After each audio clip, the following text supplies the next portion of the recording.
guys, baseball season's over, but it's never really over, when you're the Twinkies and they got the hot stove simmering right now. Let's DeGrom and go. We got Judge it. on the way. Damn. DeGrom and Judge. Here we go. Let's go. Well, guys, the last week's been a pretty good example of how the baseball season never ends, right? It's a long season, but it's also a long off season. There's been a lot of speculation out there. What was going to happen with the non-tender, the tender deadline coming up? Gio Urshella is no longer on the Twins. Emilio Pagan, unfortunately, is on the Twins, and even Elon wouldn't have paid for Emilio Pagan. I don't know what they were thinking.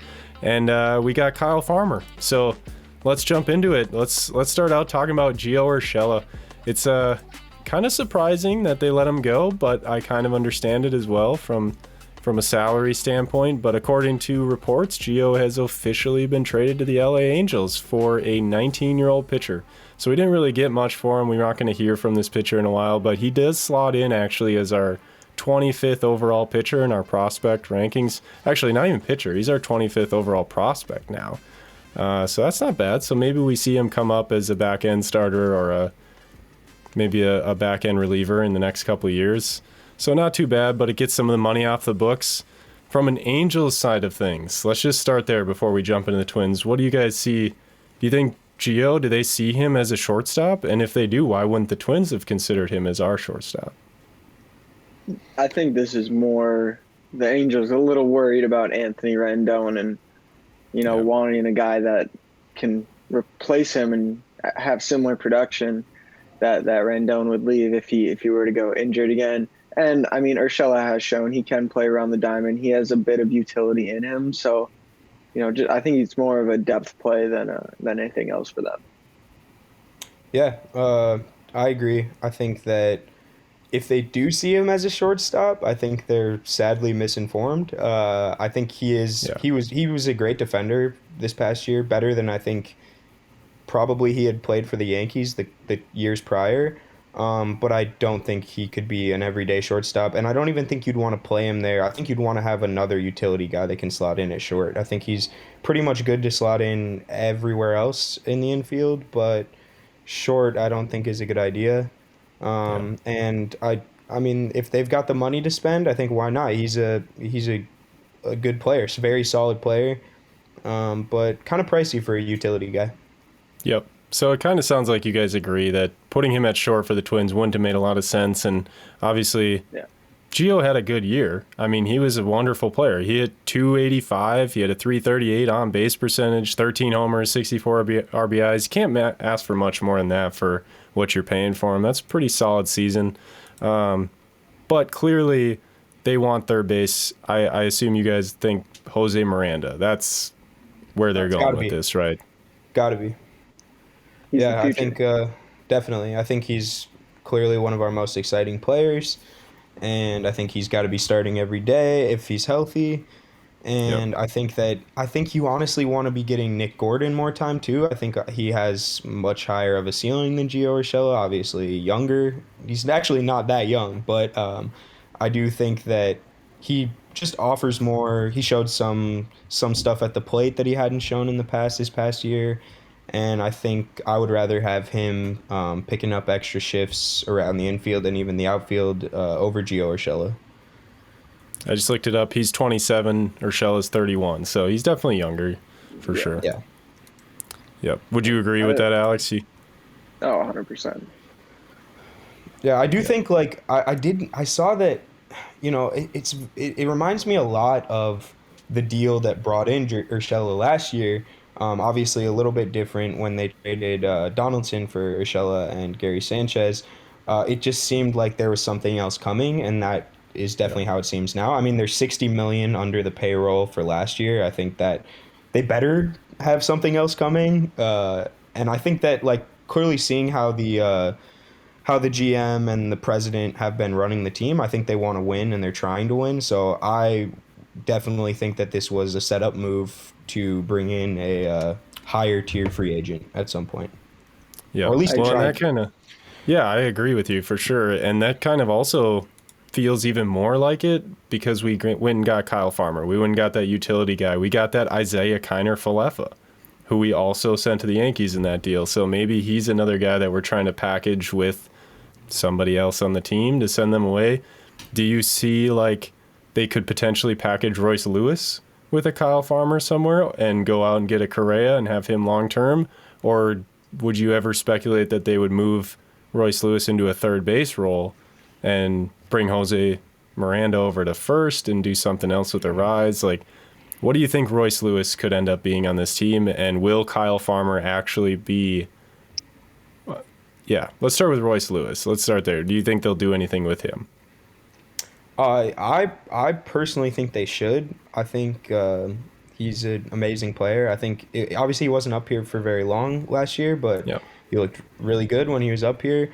And I think he's been our top prospect, off and on for a while now. And he hasn't really showed any reason to give up on him.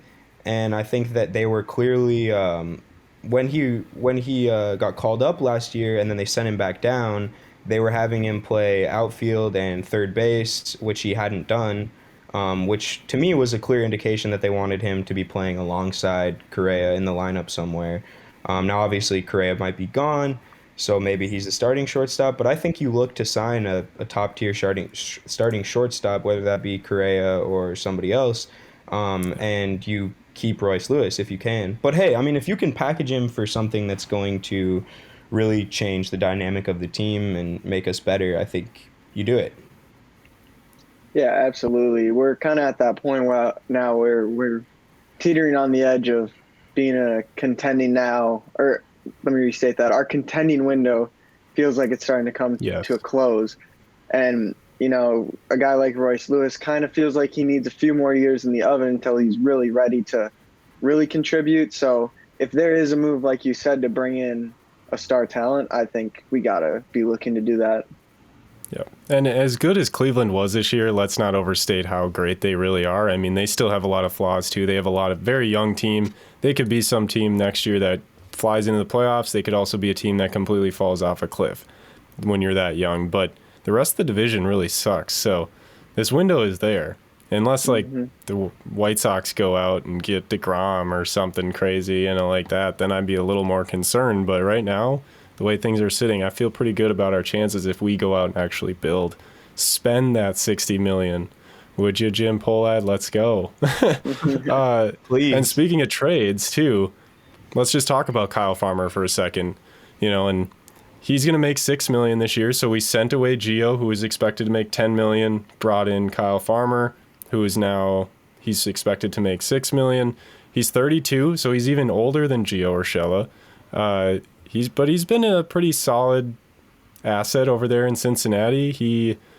Last year he split between shortstop. He played 98 games at short and 36 games at third, so he grades out better technically as a third baseman, but he can definitely play short. He was originally drafted as a catcher for the Dodgers, so he can catch too. I mean, this guy is a utility man if there's ever been one. You're not going to see Luis Ariz as a utility man going behind the plate to catch, but you might see Kyle Farmer. It's definitely not out of the question. He hit .255 last year, 14 home runs, .315 on base percentage. But to me, if we go out and get someone else and he is going to be that utility guy for us, they're no doubt going to split him with lefties. They're going to platoon him every time a lefty bats. If you take a look at the numbers, he hits .309 against lefties and only .235 against righties. That's a huge polarizing difference, without a doubt. And also runners in scoring position. So you bring this guy in these situations against a reliever who's a lefty with runners in scoring position. He hits .308 with runners in scoring position. So that's nice to see. And .373 with runners in scoring position and 2 outs. There are not a lot of guys out there that hit .373 with runners in scoring position and 2 outs. So he's definitely an asset I think he's better than what we were looking at with Isaiah Kiner-Falefa when we got him for a day last year. But who knows how long we have Kyle Farmer. And also, would you guys be disappointed if he's our starting shortstop on opening day? Yes. 100% yes. Yes, very. I feel like if we're talking about him as a utility player, I'm kind of thrilled with him in that position. I feel like he provides lineup flexibility, which all teams look for nowadays. And, the injuries happen. There's no avoiding them. So having a guy that can fill a lot of different holes, I think is huge. And on top of it, to be a clutch bat in the lineup for us, I mean, what's not to love about that out of a utility player? But if he's our starter, that's not a good look. Yeah. Yeah, I agree. And honestly, it's like it's good to have you and stuff, and it's good that they're looking for value where they can find it. Like you said, $6 million is not a lot for a guy who can play a lot of positions and hits pretty decently. Especially, if I think it seems like Rocco likes guys with like dramatic splits. He plays Kyle Garlick a lot last year against lefties, and that makes sense to me. I think there's definitely some EV to be gained in between the lines there if you can take advantage of those splits. But I don't know. I want to see them sign pitchers. I want to see them trade for pitchers. Like our lineup wasn't really the problem. I mean, our lineup wasn't that great either, honestly. But it's like, I agree with Alex. I definitely don't want to see him be the starter. But if he is, I don't think it would be as bad of a catastrophe as if we do not sign more pitching. Yeah. Well, he would be, as a defender at short, he would definitely be better than what we saw at Placidio. How do you pronounce it? Placidios? I forget how you say his name, but he struggled, man. He had a few games that I was just like, get him out. Just put Ariz at short. I don't even care at this point. Like, he just wasn't making the plays at the end of the season that he needed to make when Correa was out. So I'm guessing they're bringing him in to try to cover some of that when Correa's hurt or needs a day off. So hopefully they go get Correa. But I agree with you. We got to go get some pitching. Thank God we signed a pitcher. We decided to go get Emilio Pagan. Oh, man, what would we do without him? Oh, we would win games. It'd be terrible. We wouldn't have any drama. Man, look, I mean, everyone is, saying how bad the Emilio Pagan thing is. And look, I get it. I don't like him either. But I was just happy that it wasn't Tyler Duffy, man. That's all I could think about. I was like, anybody but Tyler Duffy coming back. I know they let go of him already, but... Man, those two just, I feel like every Twins game I'm tuning into, it's 8th inning, we're up 4, and I'm like, all right, 9th inning, there goes the lead. Once again, Emilio Pagan, once again. I'm not a GM, I'm not a man. I don't know what they're basing these decisions off of, but it's really hard for me to understand why that you would want that guy back after the performance he gave us last year. I get that he's been good for parts of his career, but if I understand correctly, like I have some friends that are Padres fans, like they weren't very high on him towards the end of his career there either. It's a little bit confusing to me. And obviously the other part of that trade, Chris Paddock didn't really get to play a lot. So does it look great right now? I don't know. I don't think Rogers was that good for them either. He did pretty good for a little while until he started to decline for them, and they went out and got Hader and just replaced him. Which is like, I wish the Twins would just do something like that sometimes. If you got a guy who's killing it and he starts to go down, he's just not doing as well. Well, hey, you know what? Let's get him some backup. Let's bring in another guy. But instead, a lot of times they get to the deadline and go, he'll come around, And maybe that's what they're thinking with Pagan. But you look at his strikeout rates, I get it. He's got a good strikeout rate. He punches guys out. But at the same time, it's completely flipped on the back end. He just lets up home run after home run in clutch situations. And just the home runs alone, you look at that stat, I don't understand how they bring him back. I've got some numbers here, actually. So I don't know if you guys knew this, but the actual record in the MLB, I looked it up, is Burt Blyleven for most home runs allowed in a season. He allowed 46 home runs in 1987 when we won the World Series. But that was in 267 innings, right? So if you take that number and you actually do the math, and I know this is an if, but with Pagan, the home run rates that he's had in the last 2 years, in 2022, if you put him on the same rate that Blyleven gave up that season, he would have allowed 50 home runs. So he would have blown away the record. Well, not blew it away. He would have blown it away for sure. And in 2021, 68 home runs he would have gave up if he was on the same pace as what the most home runs ever given up in a season was. So It's just unbelievable. And he's got a 4.82 ERA with 29 home runs allowed in only 123 innings since 2020. I mean, if I was doing that on an amateur baseball team, you sit me. You know, like you put me in right field if I can still hit, and that's about it. But you're not going out there to be a reliever, giving up 29 home runs in 123 innings. And how much do we pay him?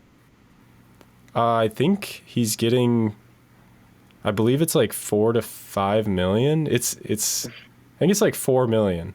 I'm not exactly sure what the number is, but it's more than what it should be, whatever that number is. So hopefully they find a way to trade him. I did read that there was a lot more interest in even him than there was in Gio. So that's kind of interesting that they wouldn't have sent him. Yeah. He's got the worst win probability added of any reliever. He's allowed the most home runs per 9 of any reliever. No reliever has thrown more innings with a worse ERA since 2020 either. I mean, after hearing all that, I mean, obviously I saw him play, so I knew how bad he was. But after hearing all that, there must be something. Like they must. Gotta be. The pitching coaches must be watching this guy and be thinking like he is just one little tweak away from just being good. Because I cannot imagine why not only the Twins would want him, but other teams would be looking for him on the trade market when he just pitched so poorly last year. Right. So that's the only thing I can assume. Well, it sounds like the Twins right now have, $60 to $80 million now that they've opened up after the tender deadline and everything for their 2023 roster.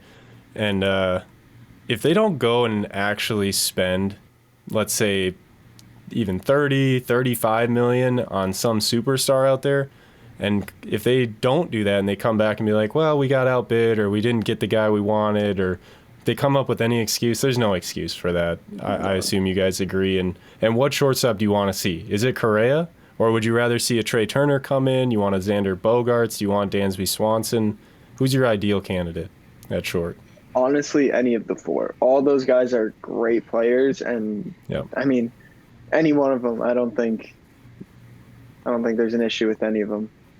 Yeah, for me, Turner's the best of that group probably. I would like him. I think he'll go for the most money.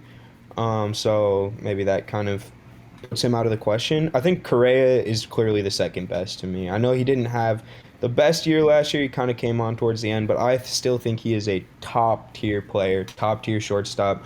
I mean, just his defense alone, like if he can't hit, like his defense adds so much value. And the fact that he did get the bat going towards the end of the year, and I think like if we can sign him, that's the guy. Especially if Trey Turner's out of the question. I agree with you, and I, you know what, little speculation too, but I think that Correa's got to have a little fire under his butt here coming in after Jeremy Pena goes out and wins the World Series MVP and gets a ring in his rookie year. I mean, Correa's got to be a little upset. I saw him having to interview him on, was that TBS? Looked a little uncomfortable. Yeah. I think that maybe doesn't bode so well for us. If he's like looking for immediate revenge and wants to win a title, I don't think that's going to happen here necessarily, or at least not in his mind. But maybe if he's looking for a bit of a longer term project, I think he likes playing with the teammates on the Twins, and I think he likes the coaches. So who knows? But if he wants to win a World Series and get revenge on the Astros, I don't think he's coming here. Well, to me, it seems like he wants to be a leader too, and he likes those intangibles of having friends and everything on the team. But if Correa goes and signs with the Yankees or the Red Sox or the Dodgers, some big market team like that, he's going to take a lot of heat, a lot more heat than he's taken in Minnesota. He's not going to be the number one guy. He's going to be up there. They're going to look at him, but he has one bad week and they're going to boo him out of Yankee Stadium. So I don't think he's looking for that. I think he is going to be happy here in Minnesota. If hopefully the weather gets a little better and it's not so cold right now, so when he comes up here to sign with us, he doesn't change his mind. Yeah, I think even like just seeing his personality, I think he might be more likely to sign here. Just like he's kind of a nerdy guy. He likes like Star Wars and Legos and stuff. Like, hell yeah. I think that's not, it's not, he doesn't want to hit the club every night. Obviously, he's got a family and everything. So maybe we might be a little more attractive to him, especially because he spent some time here. He knows it's a great place to raise a family, and there's tons to do and lots of stuff. I know he likes Matt's bar too. I've seen that all over. Yeah. That's a for sure. Yeah, I was actually gonna mention a little anecdote when you guys brought up Royce Lewis. He came into Matt's, and no judgment to him, but very nice guy. We talked, very nice guy, but he did not tip. Oh, and I don't know. That rookie contract's pretty big. I don't know. He was the first pick or the second pick, whatever he was. I don't know about not tipping, Royce. It is a cash bar only. Maybe he didn't have enough cash. Who knows? That's true. That could be. We'll cut him a break this time.